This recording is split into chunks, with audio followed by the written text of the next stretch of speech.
सर्वांना मनापासून नमस्कार आणि संयोजकांचे विशेष आभार. तर देशभक्त आदरणीय सावरकर हे आमच्यासाठी भारतरत्नच आहेत. त्यांनी श्री गणरायाची गजाननाची अतिशय तळमळीनं प्रार्थना केलेली आहे. तर त्या प्रार्थनेवरती मी आज निरूपण करणार आहे. सावरकर गणरायाला म्हणतात, हे तनया, हे गजानना, तू धावत ये आणि आम्हाला ह्या आलेल्या संकटातून वाचव, आम्हाला तारून ने, कारण तूच आमचा मायबाप आहेस, तूच आमचा आधार आहेस. म्हणून हे गणया, आता विलंब करू नकोस. आणि ही प्रार्थना करत असतानाच ते पुढंही त्यांना गणरायाला सांगतात की राजपूत शूरवीर योद्धे आमचे शत्रूच्या विरुद्ध लढताना धारातीर्थी पडले. त्यांच्या बायकासुद्धा सती केल्या. त्यांना हे पारतंत्र्याचं भूत नको होतं. पुढं जाऊन ते सांगतात की शिवाजी महाराजांनी मराठी साम्राज्य स्थापलं. शिवाजी महाराज हे खूप मुत्सद्दी धोरणी होते, पण त्यांनासुद्धा दगाफटका झालाच. अफजल खानाने शिवाजी महाराजांची भेट घेऊन त्यांचा वध करायचं ठरवलं होतं, पण श्री समर्थ रामदासांच्यासारखा संतांचा सुद्धा शिवाजी महाराजांना पाठिंबा होता आणि स्वतः शिवाजी महाराज तर अतिशय मुत्सद्दी आणि धोरणी होते. तर त्यांनी अफजल खानाचा हा दगा त्याच्यावरच उलटवला आणि अफजल खानाचं वध केलेलं आहे. पुढे जाऊन ते म्हणतात की राघोबादादा पेशवे यांनी अटकेपार झेंडा लावला आणि दिल्लीचं तख्त काबीज केलं, पण आता इंग्रजांनी आम्हाला पारतंत्र्यात टाकलेलं आहे. तर हे गणराया, तू आता या संकटातून आम्हाला सोडवण्यासाठी धावत ये, तूच आमचा मायबाप आहेस. सावरकरांना देशाला या पारतंत्र्यातून सोडवावं ही खूप मोठी त्यांची तळमळ होती. देशावर त्यांचं विलक्षण प्रेम होतं.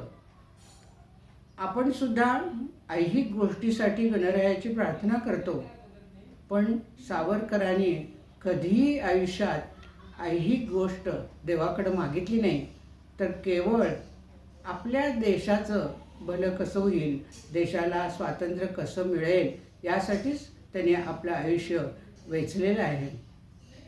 सावरकरांची ही तळमळ होती, पण काही लोक म्हणतात की सावरकर हे नास्तिक होते. तर तसं अजिबात नाही आहे. सावरकर नास्तिक नव्हते, ते विज्ञाननिष्ठ होते.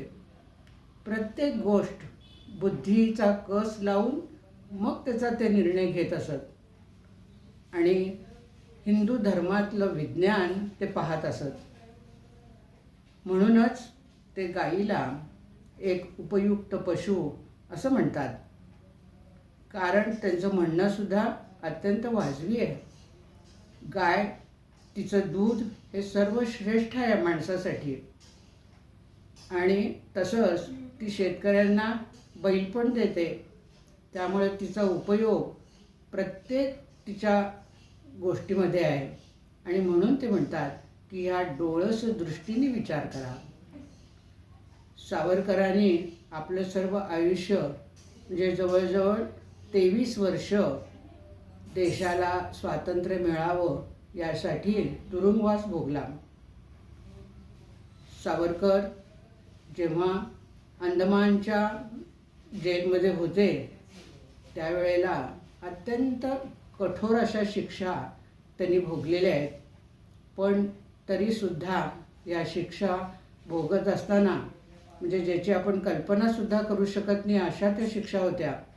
खोलीत आल्यावर त्यांनी कमलासारखे मोठं काव्य रचलेलं आहे. सावरकरांचं व्यक्तिमत्व हे सर्व अंगाने समृद्ध होतं. राजकीय, सामाजिक, साहित्यिक या सर्व विभागामध्ये त्यांनी खूप मोठी कामगिरी केलेली आहे. सावरकर हे समाजसुधारक पण होते.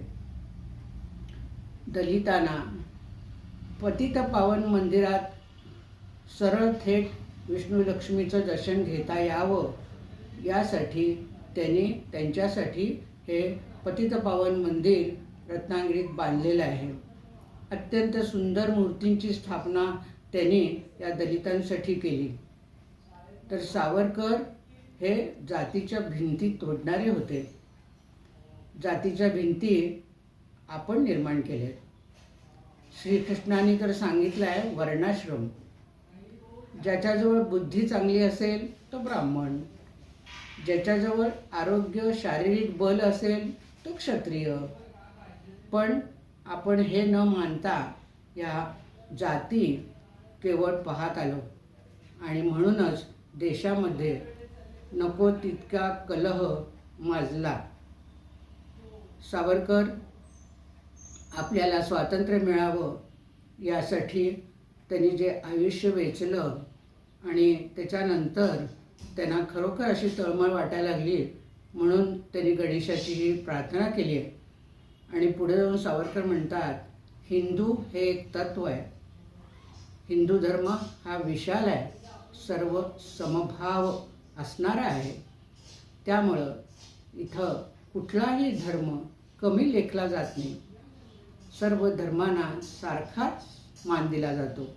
पण ते म्हणतात की आपल्या देशावर प्रत्येकाने जरूर प्रेम करावं, पण ते आपल्या देशात राहून दुसऱ्यांच्या देशावर राज्य करून नव्हे.